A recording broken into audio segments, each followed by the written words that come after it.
Greetings and welcome everybody to this week's episode of Poly Weekly News. I'm your host David Danto, and we're at the famous, fabulous Gaylord Palm. Some people call it the Biodome. It's interesting. If you don't understand the stories, I can't explain them to you now, but we're going to be talking to a number of people exhibiting at Enterprise Connect, and we've got some interesting announcements. The first of all is four. If you didn't see the news about an hour ago, HP Poly just announced that our version 4 firmware is out for our Android platforms. That means we're on Android 10 now. That means we've got a lot of great new features, and definitely grab the press release and take a look at it on the Poly and the HP news sites, because we've been waiting for this for a long time. It means that our G7500 and our X70 units are now natively certified for Microsoft Teams, and a whole bunch of other great new features coming along with number 4. So anyway, stay tuned. We're going to interview a whole bunch of people at the show and get their thoughts about what they're going to see here. So see you in a bit.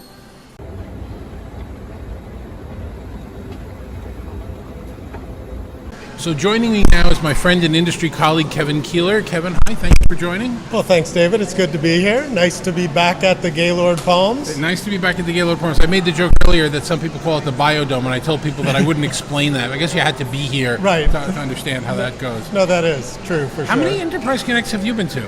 Well, I believe the number is 13, but of course, I was just trying to figure that out. Like 2020, of course, didn't happen, and 2021 didn't happen. But I was here last year, so when I add up kind of all the presentations, I go back in my archives, it seems to be 13. Now you're doing a new presentation this year, right? With Brent, you're Phil retired, and you're doing that. We talked about that on one of our earlier shows. Yeah, that's correct. So to start it off, tomorrow morning at 8 a.m., I'm doing Teams and the Contact Center. So that's new as well. And then I'm doing what I've done, this will be my 13th time if I count it correctly. 8 a.m. on Tuesday morning, I'm doing the Teams overview. This year, focusing on Teams and voice, because people are still very interested about how to add voice to, the Teams stack.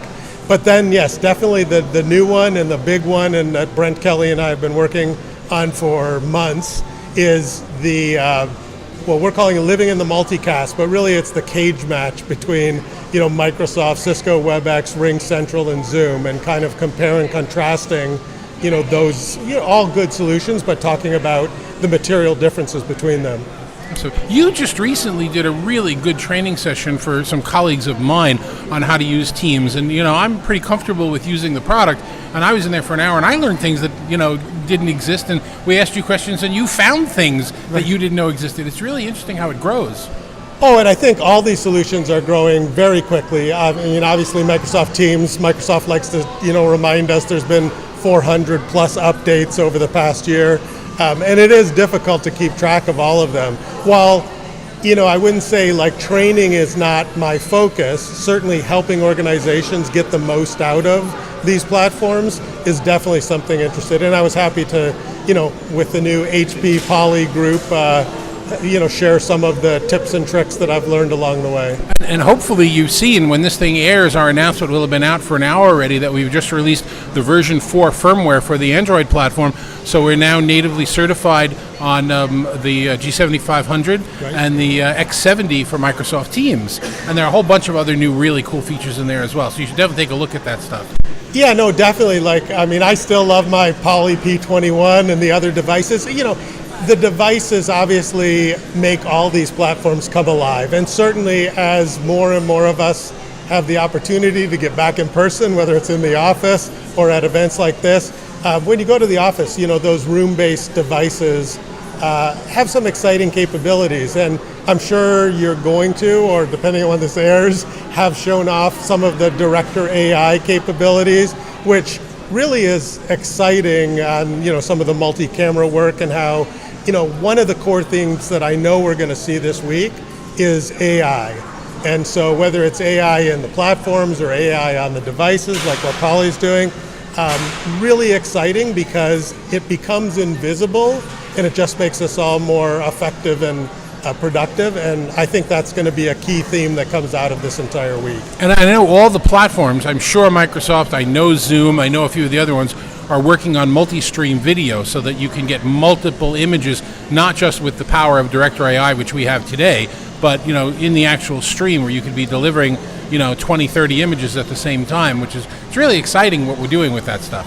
Oh no, I think it's phenomenal, and it's going to take a while, as I'm sure you know better than I do, to have the device manufacturers and the platform manufacturers work together to get the best out of this, because some of the AI is better done on the edge in the devices, some of the AI you can do up in the cloud, and you want to make sure that all of the pieces are working well together.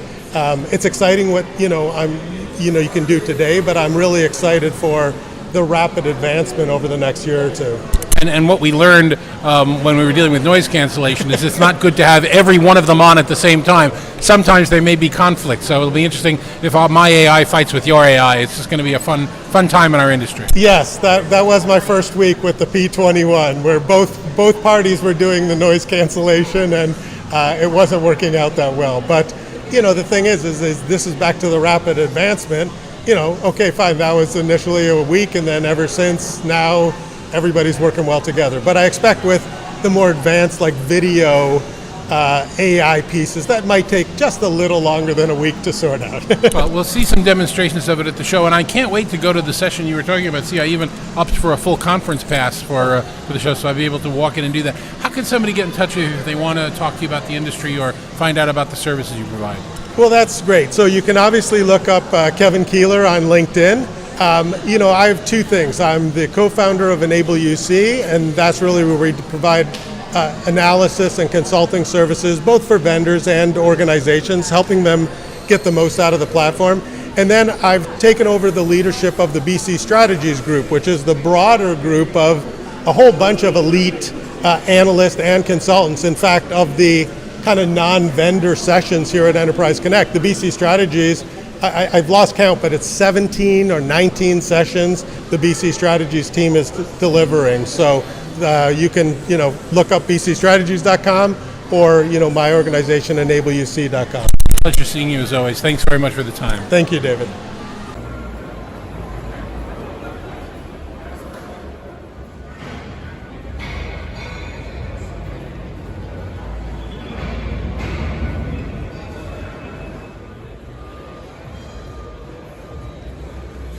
So here with us again, because he was here with us last year at Enterprise Connect, is Let's Do Video's David Malden. David, how you doing? Great to be here. Thanks for having me. So what's the big deal about Enterprise Connect this year? What's top of mind for you? Oh, come on, ChatGPT, language modeling. That is all I want to talk about. That's all anyone wants to talk about. It's the biggest thing to happen.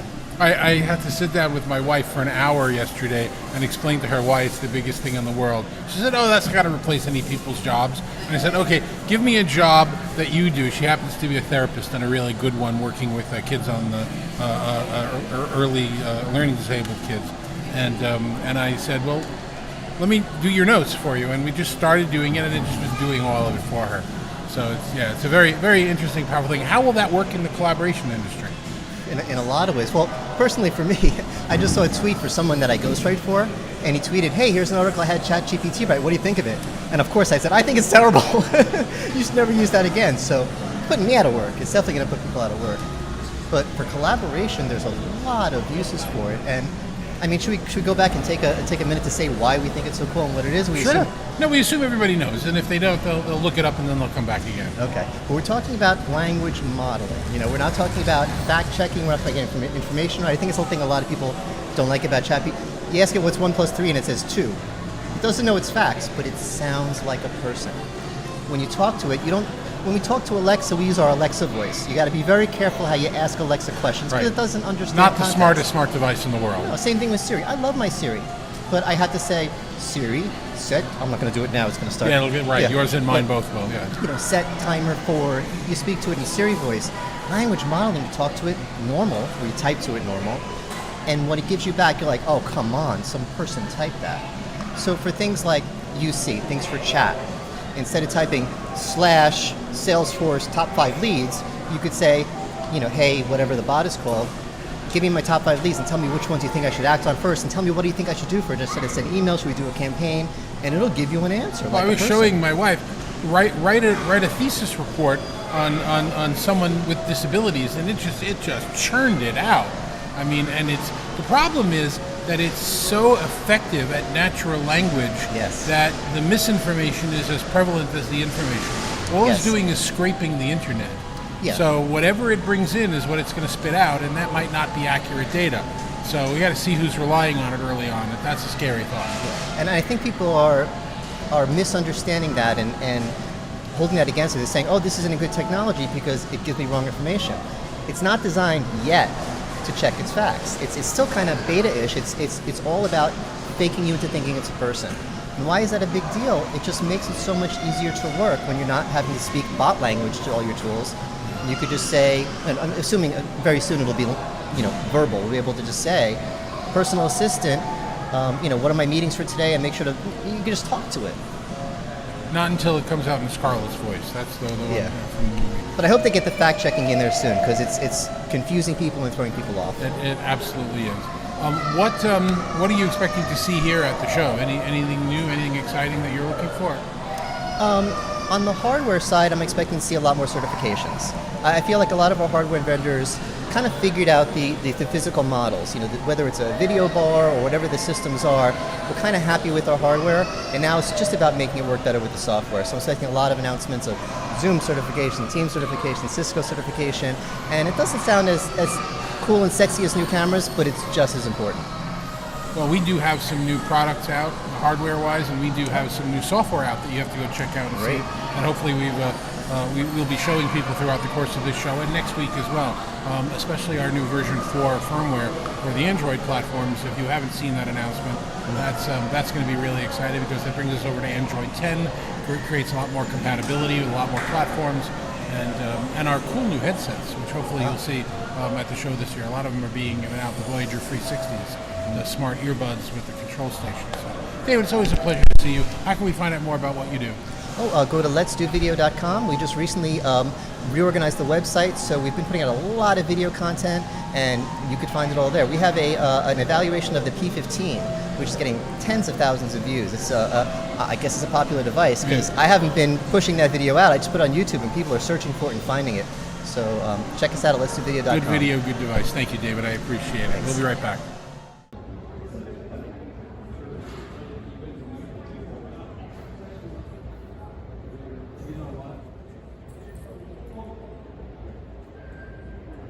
So joining me now is my colleague from HP, Rachel Kubio. Rachel is relatively new to Poly in the HP world and is in our analyst relations team. Rachel, hi, thanks for joining us today. Thank you so much for having me, David. So you've been in the collaboration industry for a year now, a year and a half? About a year and a half, correct. You don't think we're crazy at this point? No, not yet. What have your impressions been of what you've been working on in your first year in the industry? First impression, there's incredible people with a lot of knowledge. I'm excited to continue to learn, and these events like Enterprise Connect and other shows that I've attended have given me the opportunity to network. And I don't meet with a lot of analysts on the regular basis, but these events allow me to have the face-to-face time and discuss the trends.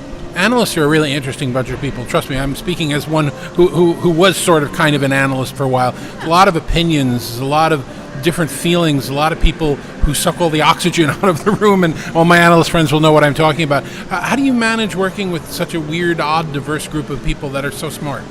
That's an interesting question, actually. It has been a journey for me when I started because there's so many personalities, right? And it's just a matter of getting to know one another and gaining trust and building that relationship, but most importantly is maintaining it, right? And that way, yeah, everything's easily manageable at some point. Most industries, you'll find that if you reply to people and you give them answers, even if you don't have the right answer, if you don't know yet, you'll be able to build that network, build that relationship because they know there's somebody they can trust that will get back to them.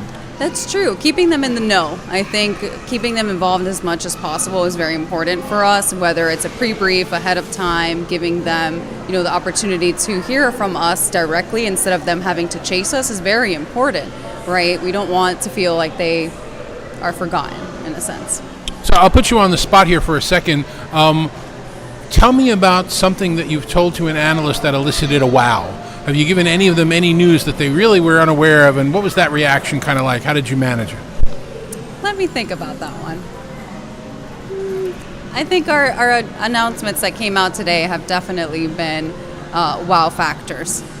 Well, that's the new the version 4 platform for our Android, so we're now on Android 10, and there's a lot more compatibility and a lot more features that are coming out. It's only the beginning, by the way. There's going to be more and more upgrades and improvements to that platform going forward. But so some people have reacted that they're really excited about that?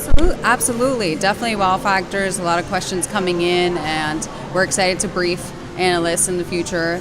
And yeah. I'm actually really kind of proud of the way we handled some of that, because there are companies on the show floor today and at ISE and some of the other trade shows that are showing technology that they're not close to releasing. It's not a product yet, it's whatever. Everything that we've demonstrated, all the features we've done, we've delivered within a period of a few weeks. And I'm really excited that the version 4 is finally out. So many people have been asking about that. Yes, that is true, and now we have answers, so we're excited. And you are carrying a number of the samples of the Voyager 360, right? Why don't you pick that up and show it to everybody? I love giving people demos of that product. Get a little closer. Here we are. Oh. I'll show the screen here. So we had Andre Reed on the show giving everybody a deep dive of how that works. But the great news about you holding them is that they're shipping, that they're now generally available, and that's going to be really awesome as a new technology. One of the first of many that we have coming out as part of the the new HP Poly. That's true. Yeah, I'm excited that we have them, and like David said, I do have a few in my bag. So if you see me, please don't be afraid to say hello. What do you think of the Gaylord Palms? Have you ever stayed here before? I have. I came last year and I stayed, and I loved it. It's a great ambiance. If I would. Oh, you like it? So you're not one of the people that make fun of it and call it the Biodome? No. I find a new place every time I'm here, so I like to explore and kind of get lost. So I'm going to ask you an interview question now, because it's something it's cool to ask. Where do you see yourself in 10 years? What's your career ambition or your plan? Because you've just been exposed to this as part of one of your senior internships, and now you're kind of moving into it. What do you see yourself doing in the world? That's a good question, And David. it's okay if you don't know the answer. I still don't know what I'm going to do when I grow up. That's a good question. I love AR, and I've gotten to know what having and managing an AR program is, along with Katie Atwell.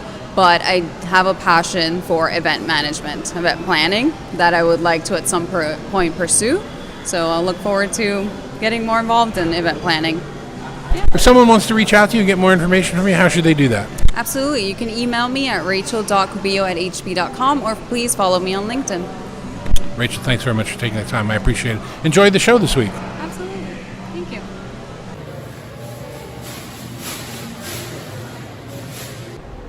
So that's it for this week's Poly Weekly News, a preview of Enterprise Connect, as we're talking to you here from the Gaylord Palms Convention Center. Be with us next week when I'll have a few of the analysts that were at the show talking about the announcements and what came of the show. So join us next week. Until then, for everybody at Poly and HP, thanks very much for watching us. We really do appreciate it. We'll see you next week.